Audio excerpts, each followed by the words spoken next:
On the streets of Washington, D.C., these red bikes are suddenly, seemingly everywhere. I don't have a car. It's been great. It's really convenient. They're part of a system called Capital Bikeshare, which has 1,100 bikes at more than 100 bike stations. We do intend on expanding every year. What the limit is, we don't know exactly right now. Members can sign up for anywhere from a day to a year. They typically pick up a bike at one location and drop it off at another. I look forward to it every day, and whenever somebody asks me, they say, hey, should I sign up for this? I say, you definitely should. Capital Bikeshare opened last September, replacing a much smaller system that operated for about a year.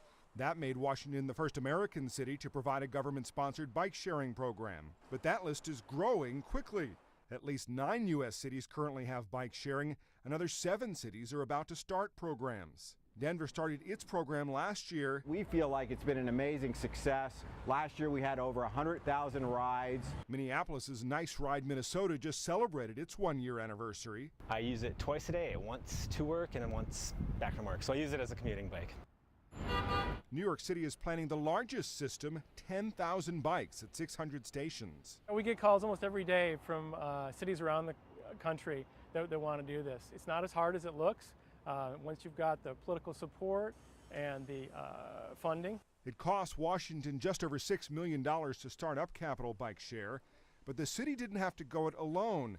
Federal highway money paid 80%. It fits into our whole idea of livable and sustainable communities where you have to have lots of options for people so people can get out of their cars, they can get on a bike. On a recent morning, Transportation Secretary LaHood biked to work with DOT employees. He later blogged that biking can help people avoid high gas prices and cut tailpipe emissions. We've tried to create the idea that people want to live in communities where they have lots of transportation options, including biking and walking. Transportation officials say it's not enough just to start a bike sharing program.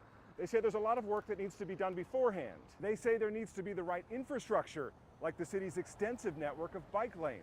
We have been working on it for almost a decade before we introduced bike sharing. Bike sharing isn't perfect.